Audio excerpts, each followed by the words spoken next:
My name is Margaret Wangeci. I prefer being called Peggy. I am. So what small, simple things have worked for you to boost your mental well-being in tough times? Thank you. So for me, what has worked well is understanding the power of sharing, especially to my support system. I started by having counseling session, of course, with a therapist. Even when I was doing my personal development as a psychologist, I was able to know how to label my emotions, how to cope and manage as a young mother, and also just accepting myself.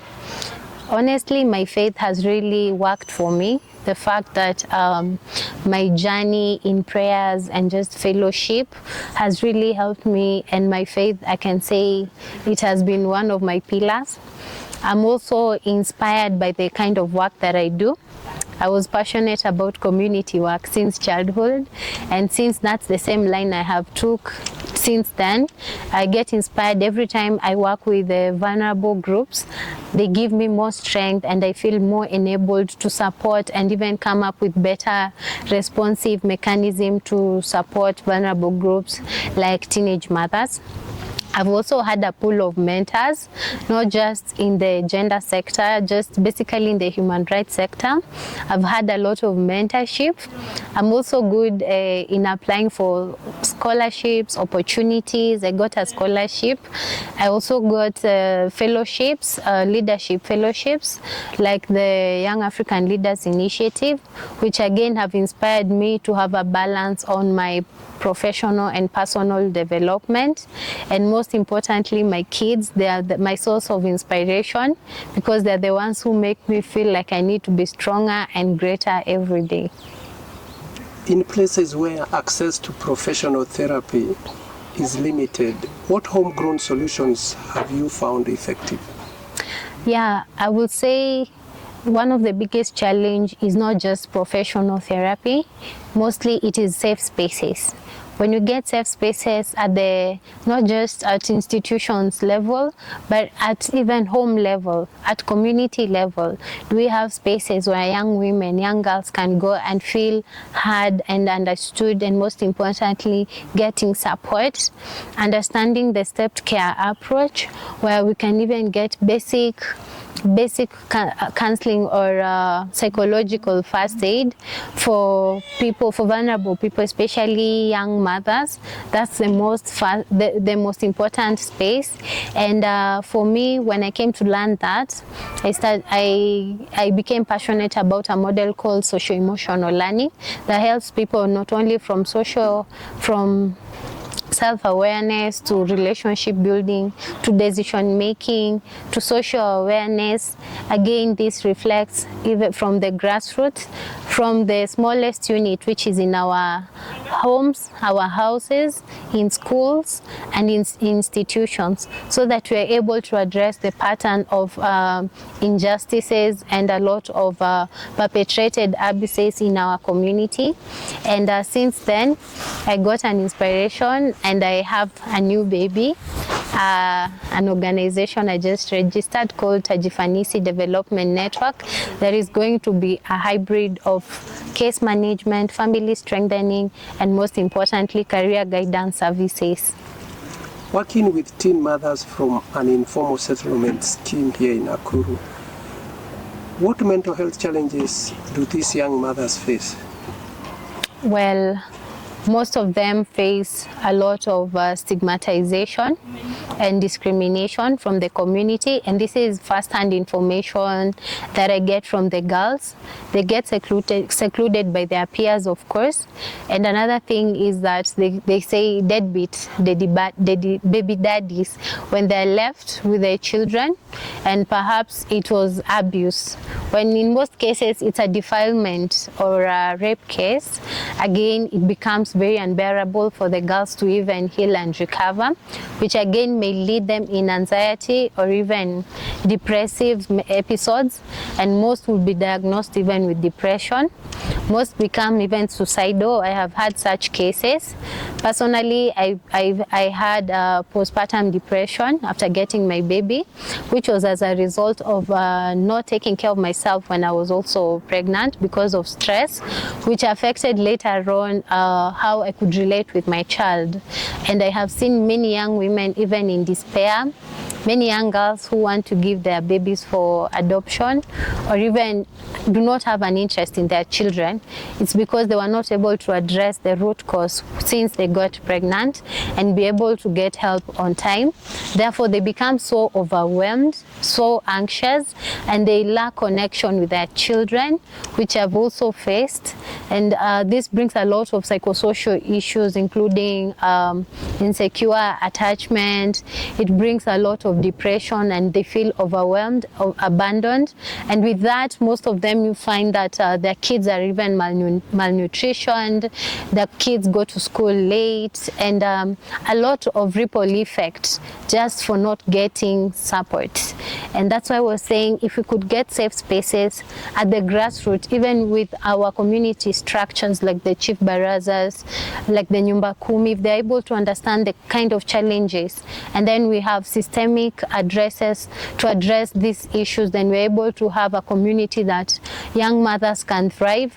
It's difficult to predict when early motherhood will end, as gender-based violence cases have been increasing rapidly, but it is easy for us to create structures and systems that are very supportive at the home and at the community level, so that girls may thrive. They may thrive even psychologically and even professionally. What role do poverty, stigma, or even gender violence play in the stress you and your peers face? Well, the fact that you got a child without being prepared, without having consented, automatically brings you to a dysfunction state, because financially, of course, you weren't prepared. Most of the girls, they do not have jobs or employment opportunities, and if they get one, it's difficult to manage when they still have their children, until maybe they have a support system like their family that they can leave their children with. So it brings it's just a holistic challenges where you feel like you do not where to start from. Yeah. So even if you come and say you do not have a job opportunity, you're wondering, where will I leave my kid? And even if you get a job opportunity, at times it gets overwhelming. I've had a crisis even in my studies where I had to skip a unit and do it later because of my child, and it brings us behind. And that's why I have had many people asking me, why don't you empower boy child? I empower everyone, even the boys. I just have first-hand experience of being a young mom and even being told to continue pursuing your education. Sometimes you wonder, is it you who's going to study, or are you going to look for money for the child? But until you have a support system that cares and is able to understand, so it is just a comprehensive system that needs to be anchored, to be sit down and be told that these are the needs of a young mom, and this is the kind of system and support that they need to thrive in their society. How do the community and local leaders respond when teen mothers speak about mental health? Well, I will say, being in the space of gender, I have seen a lot of improvement drastically. I have attended a lot of workshops on gender, both locally, nationally, and sometimes even international forums. And I have seen there's a lot of attitude transformation in communities and institutions, where gender responsive programming have been incorporated at the grassroots levels, where human rights perspective have been considered, including gender responsive budgeting. I have seen more support groups for teenage mothers. We are happy that right now in our police desk, we have a gender desk. We also have a child protection unit, so that in any case of defilement or rape, we are able to get first-hand support. Even through the medical support, we have the Gender Violence Recovery Center, even in our public hospital, and P3 is being waived. We have had educated decision makers, even our chiefs have been educated on how to respond, and even better referral pathways. We have seen even the community health promoters, the CHPs, now have been more informed, even in offering basic counseling to survivors before they even refer to practitioners like counselors, social workers, psychologists, and extensively even for psychiatric assessments. We have seen most organizations that were solely working on their thematic areas integrating some level of psychosocial well-being, gender responsive mechanisms, and now we are saying that even if we are not at our best, we are even better because we have integrated systems at the grassroots and at institutions levels. Now what we want is individuals now, the attitude and perspective of individuals to be more responsive, to be more caring, and I know we will get there. Every journey has a beginning, and I also encourage lived experience sharing, because I can relate so well to teenage mothers. I can relate so well to those who have gone through psychosocial issues. So if you get more intergenerational mentorship spaces where people who have already thrived in their specific industry are able to come back to the roots and be able to talk to more girls, therefore we believe that we will get more support. Talking of message of hope and change, what message do you give to a teen mother who feels she has no reason to keep going? What I can tell fellow young mothers is that motherhood wasn't the end of our lives. Motherhood wasn't the end of our dreams. Motherhood is the reason and should be the reason we pursue bigger, better dreams, and it should be the one that governs us to be better women in the society, better wives in our families, and building a better community, because where a mother is, there is a ripple effect, there is growth, there is multiplication, and we all can do it. Let's pursue our dreams. Let us remember that there is no limit to a mother. I would say that we need more informed mental health policies that are not just made at boardroom levels, but they are made at household levels. Can we go and understand, just as all the time we have census and they come to understand the status of our population, can we have a space where we can have census and understand what are the psychosocial issues that families, that children, that young women, that girls are going through at the household levels, and how can this be integrated in the solutions, in the empowerment opportunities that are being created. Every industry, I am also in tech, but what I know is that without good mental health, I cannot thrive. So how can we integrate every individual's experience in our policy systems to be more informed in how to integrate support? And also, let us create safe spaces. That is something I keep on saying, because that is what has been a root cause of many fatal cases of psychosocial issues. If we have safe spaces at the household level, we will have better systems that are informed on the needs of the society. Yes. 10 years from now, how do you want your story and the stories of girls you have helped to be remembered? In 10 years to come, what I want to see is a more informed society, I want to see people who are not just after success, after being wealthy, but I want to see people who are wealthy in their hearts, who are rich in kindness, who are very self-aware, because every development agenda is not only anchored in activities that we do. It should be anchored by the source of inspiration in our hearts, source of ambition.